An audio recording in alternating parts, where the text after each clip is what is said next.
already. Deuteronomy chapter 3. And let's take verse number 21. And again, man, I'm going to speak to you from my heart. Try my best to be hermeneutically and homiletically correct. But tonight, I just want to talk to you from my heart. Read with me. I'm going to start at verse 21. Make sure you follow along because I want to point out a few things. I commanded Joshua at that time, your own eyes. I'm reading from the Holman Christian, which is probably way far off from what you're reading, okay? You don't say that. I commanded Joshua at that time, your own eyes have seen everything the Lord your God has done to these two kings. The Lord will do the same to all the kingdoms you are about to enter. 22, listen, don't be afraid of them. For the Lord your God fights for you. Okay, I'm going to keep going. Did y'all get that? Y'all got that sentence? Yeah. Okay, cool. At that time, I begged the Lord, Lord God, you have begun to show your greatness and power to your servant. For what God is there in heaven or on earth who can perform deeds and mighty acts like yours? Listen, please let me cross over and see the beautiful land on the other side of the Jordan, that good hill country in Lebanon. This is Moses talking. But the Lord was angry with me on account of you and would not listen to me. The Lord was angry and he wouldn't listen. The Lord said to me, get this, that's enough. Do not speak to me again about this matter. Contrary to popular belief, and I'm not even in my text. Contrary to popular belief, you can upset God. I'm sorry. Yeah, y'all Bible say the same thing mine say, right? There is something that you can do.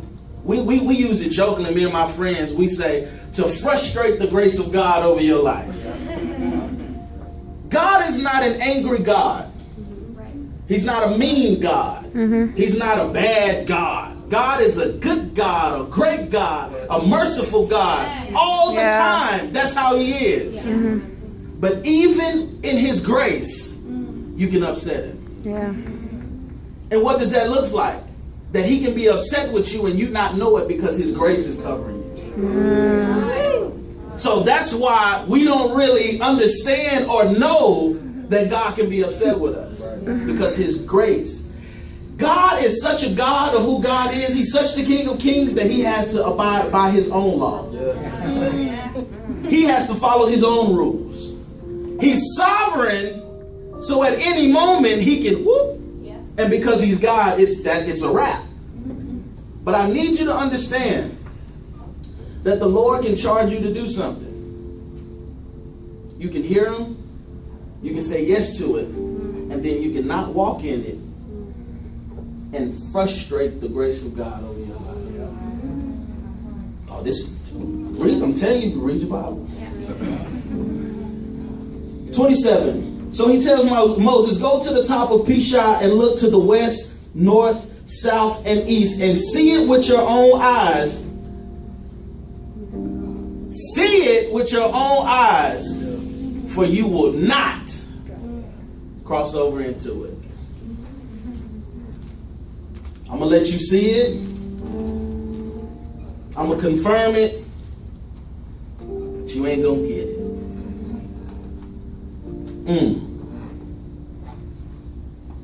But commission Joshua and encourage him and strengthen him, for he will cross over ahead of the people and enable them to inherit this land that you will see. He told them, I'm not going to allow you to go over into the promised land. I'm going to allow you to see it. But now your job is to see it and then commission Joshua. Commission him, encourage him, and strengthen him. Because you won't see it. You won't go over. He will. You won't go over. I want to play with this real quick before you take your seats. I need you to understand two things.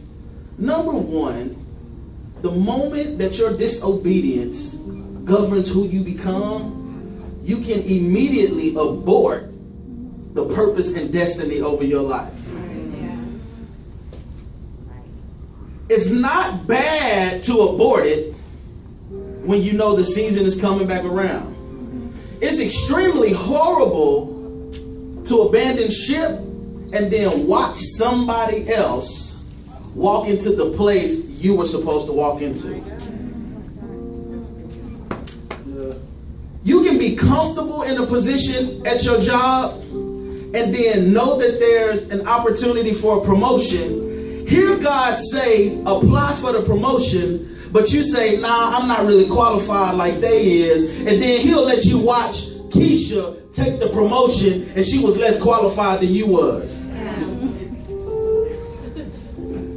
Just Keisha. Always Keisha. Sure, Keisha. Oh, man. I want you to look at your neighbor and I want you to tell him this. Say, neighbor. Neighbor. Remember this. Remember this. You've got all it takes. You've got all it takes. Come on, look at your other neighbor. Say, other neighbor. Say, other neighbor. You've got all it takes. You've got all it takes. Have a seat.